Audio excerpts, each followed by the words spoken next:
What's good, fellas? Today I'll be going over the Sean Brady, Gilbert Burns fight night card. I have not watched as much film as I typically do. You know, I've been juggling school, juggling work, so I've had a lot of things going on, but I still watched a lot, and I know a lot about these fighters anyways. I think we've got some fantastic matchups on this card, and I'm excited to see what happens, but without further ado, let's get into it. First up, we got Andrade Petroski taking on Dylan Budka. Dylan Budka's coming off a loss to Cesar Almeida, a KO loss. Thing about Dylan Budka, he is a guy who likes to wrestle. He in an Almeida fight, he was shooting a lot of takedowns. Dylan Budka's only 24 years old, and I'm not too high on Dylan Budka, if I'm being honest with you. He is in this matchup, which I didn't know, fucking 9 years younger. I did not know Andrade Petroski was 33 years old, which is kind of crazy. But yeah, man, in that fight versus Almeida, he got his takedowns stuffed. And as we saw with Cesar Almeida, Roman Coppola was pretty easily taking him down, which poses a bit of a problem for me. When it comes to the scrambles of Budka, I think he'll be all right, As far as Budka's skill set, he's pretty balanced. I don't think he's great. Petroski, on the other hand, is not that great either. But Andrade Petroski, which I did not know, was 33 years old. He's coming in a minus 280 favorite, which I don't like. I don't think Petroski is that crazy. I like his training camp. Pfeiffer and Brady train with them, with a couple other guys. He's a good fighter. He's a guy who's going to come forward. He's got a lot of pressure. He likes to take you down. With that being said, he's been TKO'd 4 times. Michel Pereira, Jacob Malkoun. If you know, you know. He ran into Jacob Malkoun's hip and got knocked out from it. But he's coming off a win versus Josh Frem, where he was able to control Josh Frem for a while. Josh Frem is a pretty good wrestler. So Petroski, to me, is going to be the better grappler here. We should see some fun scrambles in here. Like I said, I'm not a fan of the minus 280. I don't think Petroski is that much better. And with the youth of Budka, he is only 24 years old. So, he is getting better. Yeah, I think the line is a little wide. But at this point, I do expect Petroski to get this one done. He's got good takedowns. He's got great control. He's fantastic on the ground. I will say that. In the Frem fight, he did impress me with his control. He was coming off 2 losses in a row. He beat Gerald Mearshart via split decision, beat Wellington Turman, where he looked good in that fight as well. And I think he's got a really good Darce choke. He does have a really good Darce choke. You could see a submission here from Petroski, but I'm going with a decision for Andrade Petroski. I think he'll get this one done pretty easily. Budka doesn't impress me at all. But Budka is getting better. So with that being said, I think the line is a little too wide. I don't think Petroski is that good. But Andre's tough, relentless. He's got fantastic cardio as well, which is another, very good thing that he does. His wrestling and cardio is on point. His striking is a little sloppy, but he does hit kind of hard. I think he gets Budka and beats him pretty easily to a 29-28 decision or a 30-27. That's what I'm going with for that fight. Next up, we got an interesting one here. Yizha taking on Gabriel Santos. And Gabriel Santos, although he is on a 2-fight losing streak, this guy's good, man. He lost a split decision to Lerone Murphy. As we know, Lerone Murphy is a very good fighter. And last time out against David Onama, he got KO'd. In that fight, he was beating David Onama in the first round. I thought he landed the bigger strikes. Yizha, on the other hand, guy to the road to the UFC. He lost to Jiang Young Lee in a split decision. And Jiang Young Lee's a good fighter. So, yeah, this should be a good one. I think the line, to me, again, man, it's too wide. I think Yizha's a great underdog. I do think on the ground, Yizha might be better. I think he might be better with the control. With that being said, Gabriel Santos is fantastic off his back, man. He has some nasty submissions. And when it comes to on the feet, when I watched Yizha fight that Jiang Young Lee fight, he looked good. He was countering pretty well. His striking isn't bad. I think this fight's going to be a close fight. I'm looking at a split decision win for Gabriel Santos maybe. Like I said, in those fights, man, Lerone Murphy split decision and David Onama KO, he was winning those fights. He's taking a long layoff. I expect him to come out here and look good. But on the other hand, man, Yizha is very good. I do think he's better control. But I think the threat of the submissions is with Yizha as well. I mean, he's great submission. I don't know how many submissions he has. He has a ton, though. Yeah, he's got 14 submissions, so this guy's very good. But I expect this fight to go the distance. I think we're going to see some nasty scrambling, a lot of submission attempts. I don't know if anybody's going to get submitted. I think on the feet, Gabriel Santos will have the advantage, but I don't think it's an advantage that, people are saying it's, a really wide advantage. And I don't see that. I think he's just pretty good on the feet. I think he can hold himself there. But I think the bigger moments are going to come from Gabriel Santos. I think he'll win a split decision, but I wouldn't mind, throwing some money on Yizha. I do think he's a very good dog here. I do think he can win this fight. Gabriel Santos is very talented. Long layoff, I think he's going to come in here and get a split decision win. Should be a fun and close fight. Next up, we got another fun and close fight. Felipe Dos Santos taking on Andrade Lima. So the thing about Felipe Dos Santos, a lot of people know he fought Manel Kape in my eyes, it's similar to the Diego Lopez versus Movsar Evloev, where it was close, but people thought it was way closer than it really was in reality. Manel Kape kind of, beat him, but there were moments that Felipe Dos Santos had. And, he's a good fighter. Last time out concerned me. Victor Almarino is not a great flyweight. He isn't that good. Felipe Dos Santos is a massive favorite coming into that fight. And he got a split decision win where he lost that fight. If we're being honest, man, I've watched that fight, rewatched it. He lost. He didn't look great. The pressure of Victor and the calf kicks were huge for Victor in that fight. And he's facing a guy again like Felipe Lima, who in my eyes is a big flyweight. He's a very big and imposing flyweight. He's got some fantastic calf kicks. He's coming off two wins, a disqualification where he got bit by Igor Severino, and a win over Mitch Raposo, I believe, where he looked good. Against Raposo, he defended takedowns well. I would have liked to seen him be more aggressive against Mitch Raposo. When it comes to the speed, I think Dos Santos has the better speed. Jiu-jitsu as well. My issue comes with Dos Santos is he's a bit reckless. His technique on the feet, he throws hard. His gas tank is a little bit iffy to me. He's training with Shootbox, Oliveira, all those guys down there, Nascimento, all those guys.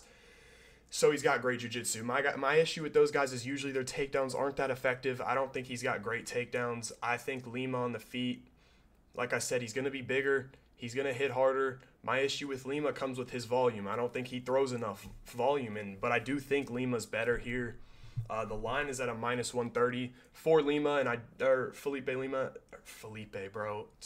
Andre Lima, and I agree. I do think he's going to win this fight. My issues, like I said, with Dos Santos is he's reckless. His gas tank's a bit iffy. He might come in there and win the first round. I think Dos Santos weathers the storms, wins a 29-28 decision here. I just don't like Dos Santos. I don't like Dos Santos on the feet, and I don't think his takedowns – I don't think he's got great takedowns. Obviously, his jiu-jitsu is fantastic, but he doesn't really do much and can't really get takedowns that often. I think Lima's the better, more technical striker here. I think he gets this one done, like I said, 29-28 decision, wins round 2 and 3. Let's move on. Next up. Oh, man. This isn't – oh, yeah. Isaac Dulgarian taking on Brandon Marotte. So Dulgarian is a -2,500 favorite. For good reason. I mean, this guy came in there and his first fight in the UFC beat the legit hell out of Francis Marshall. I mean, beat the hell out of him. First round, took him down and just ground and pounded him. A brutal knockout, a KO.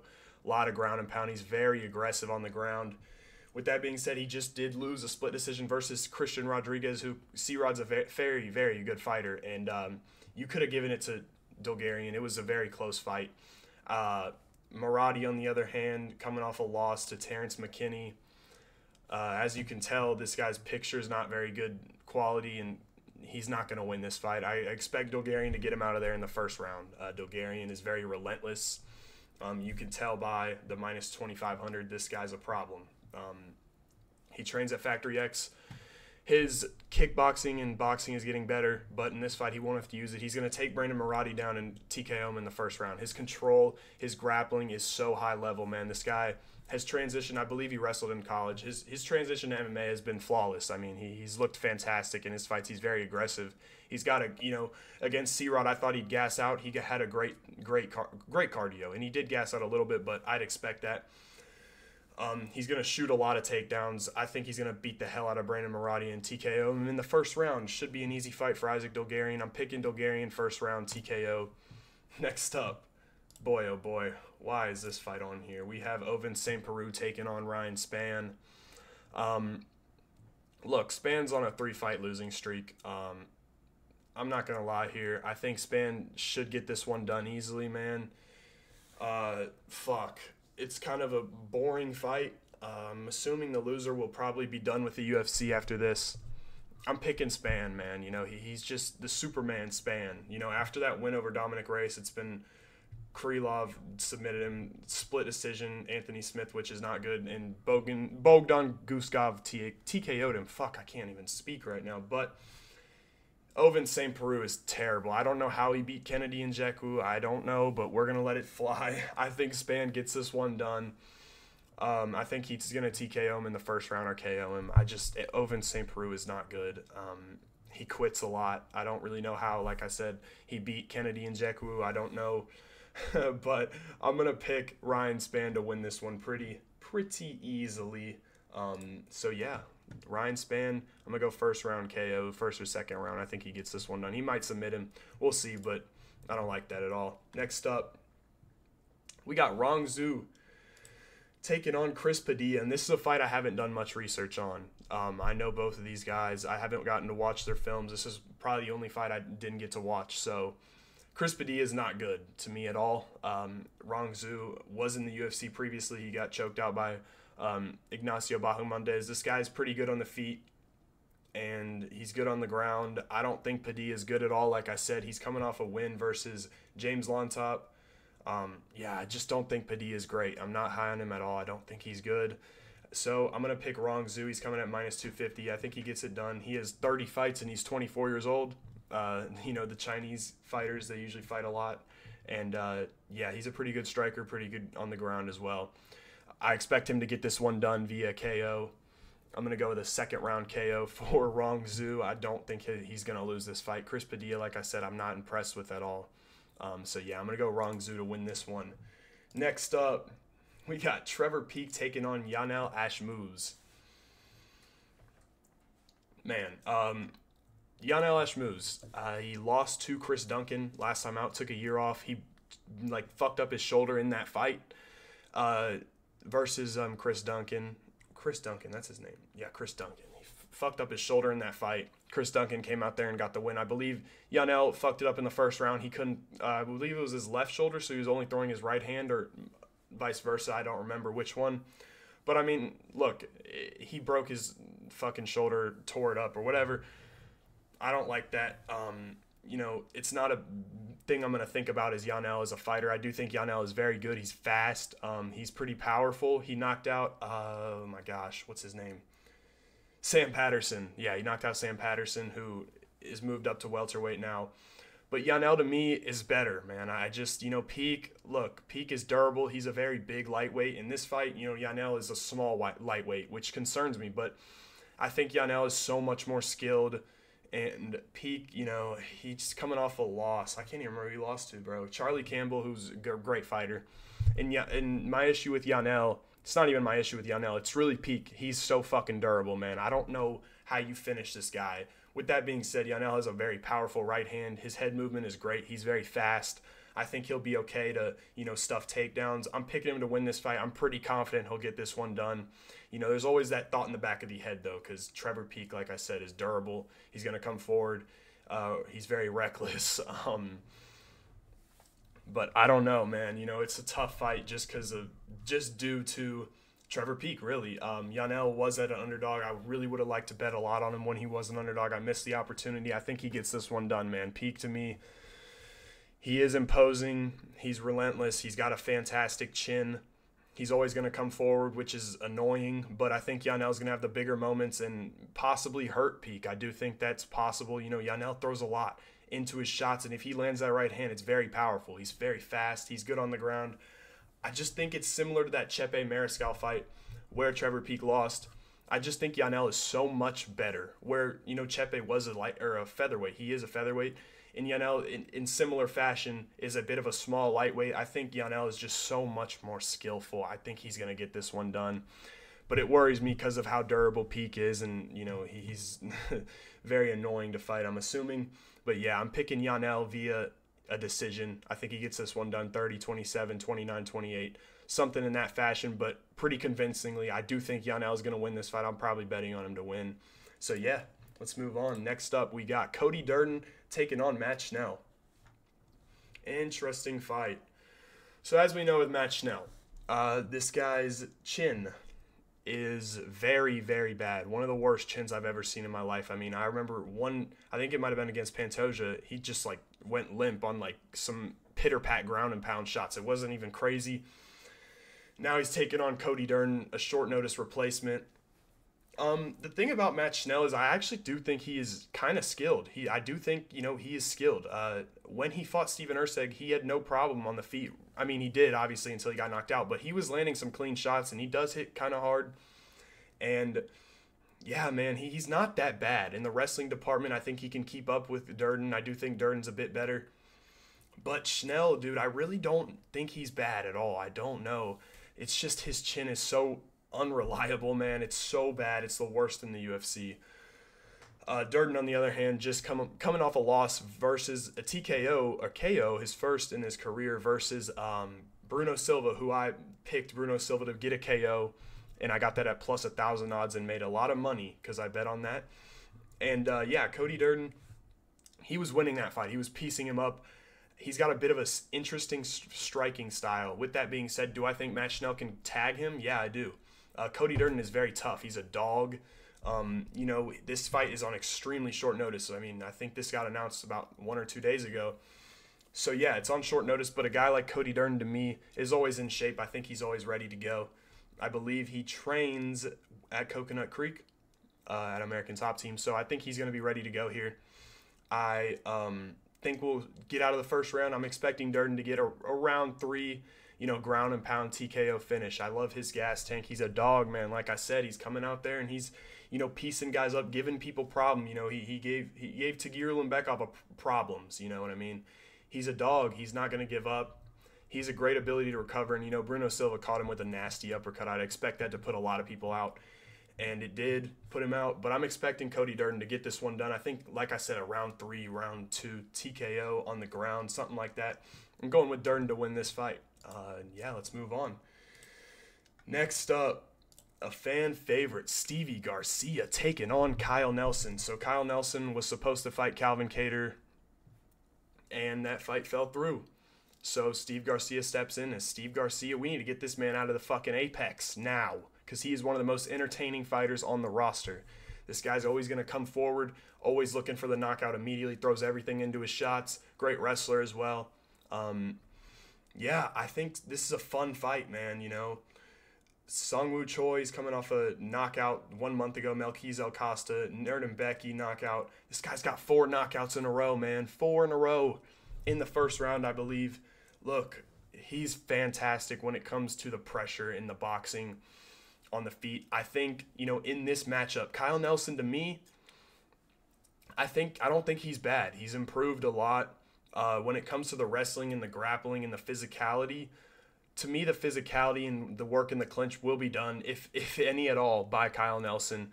To me, he's pretty good in that area. He's a very strong and big featherweight. When it comes to the wrestling, I don't think this will take place on the ground. Kyle Nelson likes to wrestle sometimes, but he'll stand on the feet for the most part. Garcia will be ready. I think the wrestling won't play a factor. My issue with Garcia is his chin, man. He's been knocked out. You know, before this 4-fight winning streak, he has a very reckless style. He's going to come forward and, you know, look to knock you out. He's a very fun fighter, one of my favorite fighters because of how exciting he is. One thing about Kyle Nelson, although I don't think he's very good, and he's on a 3-fight win streak, and it's very annoying because I just don't think he's good. he keeps a high guard. He's got good defense. So Steve Garcia, to me, comes in here, punishes that body, and looks to go up top after. But Kyle Nelson's durable, and like I said, man, he keeps a high guard. He's got good timing on his counter striking.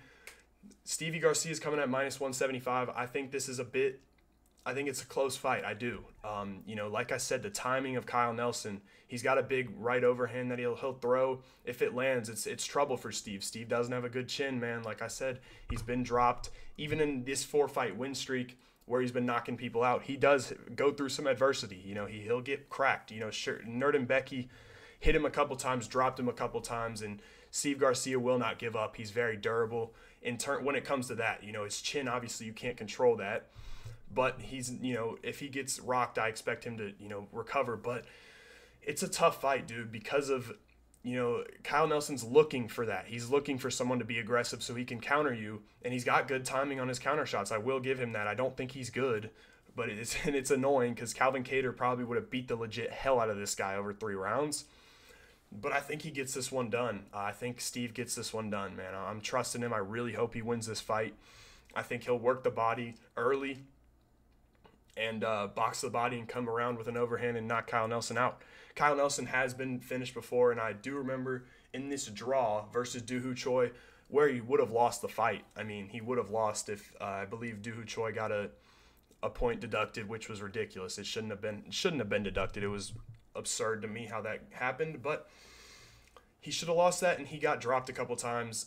He doesn't, Kyle Nelson's pretty durable.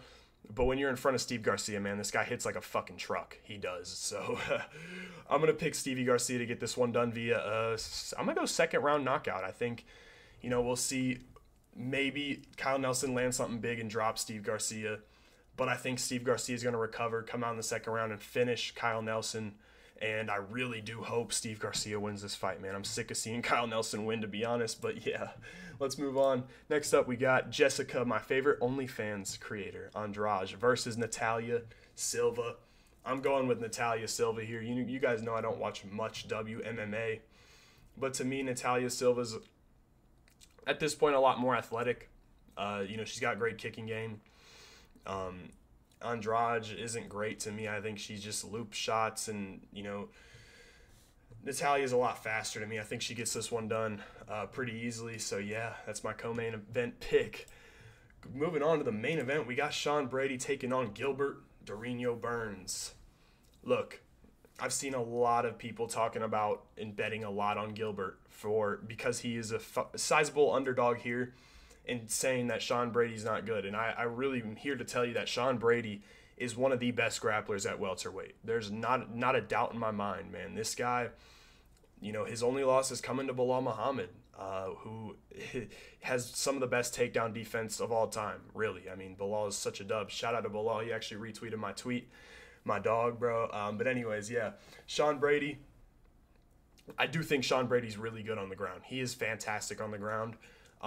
Gilbert obviously is a great jiu-jitsu guy. And on the feet, I'm not going to lie, bro. Sean Brady's maybe not as powerful, but he can hold himself there. I don't think Gilbert's that good of a striker. Let's be real here, man. He was getting pieced up by JDM, pieced up by Bilal.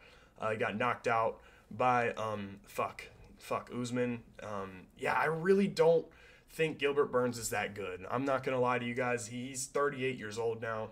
I really don't see it. I think Sean Brady's much better.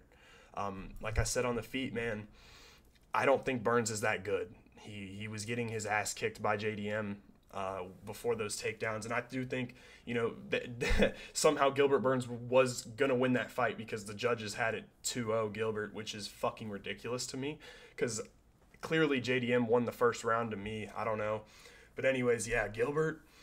I don't think his striking is that good. He's got some. He is going to be more powerful here. Brady's pretty durable, man. He's never been dropped. Obviously, in the Bilal fight, he didn't get dropped, but that pressure was huge. Do I think Gilbert Burns has the takedown defense that Bilal has? I don't. So I think Brady's going to be able to get him down. My issues with Brady are the gas tank. He was gassed out versus Chiesa.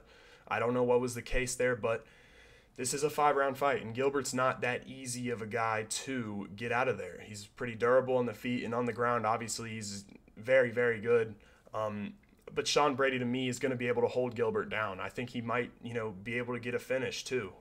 Brady's, like I said, man, I really do think he is one of the best grapplers at welterweight. I think Sean Brady could beat Shavkat Rakhmonov. I do. I really do. I think he could beat Gary. I do. I really think Sean Brady is underrated. And at this minus 175, I think he gets this one done pretty easily. I'm not going to lie. I might be the only person that thinks Sean Brady gets this one done easily. But I do, and I think he's got the ability to finish Burns. Like I said, man, that gas tank is a bit of a problem. But against Gastelum last time out, looked fantastic, man. He did. Held Gastelum down and eventually got that Kimura. Great control. Gilbert's never been submitted. So it's a problem. I do understand why people think Gilbert's going to win. I just think Gilbert's a little bit overrated. He is 38 years old. 38. And I think people, when it comes to the striking, they're going to think that Gilbert's going to have a massive advantage, and I disagree. I do. We've seen him, go to war with whatever, Hamzat. Cool, bro. Like, Hamzat was just coming forward, and Hamzat hands were down. I don't think it's that close. I think Brady should be minus 250 instead of minus 175. I really do think Sean Brady's good, man, and people are going to see he's got a great camp there. He's a very big welterweight. Matches the physicality of Burns, and I do think Brady's stronger, and I think he'll be able to hold Burns down when he gets him down, and he's very good on the ground, man. Elite on the ground. I'm picking Sean Brady to get this one done by a decision, 49-46. I think he'll get this one done. I just think he's better, man. Burns is 38, guys. He's 38 years old, coming off 2 losses, and yes, he looked decent against JDM, if you want to say that, but he was taking JDM down. It's a completely different fight. Brady's getting better on the feet. I think he might be better on the feet. I think he's going to outstrike Gilbert. Like I said, I'm not sold on Gilbert right now, man. I don't think he's that good. I'm picking Brady pretty easily, like I said, 49-46 to get this one done. And yeah, that's going to be it for me. And I'll catch y'all boys in the next one.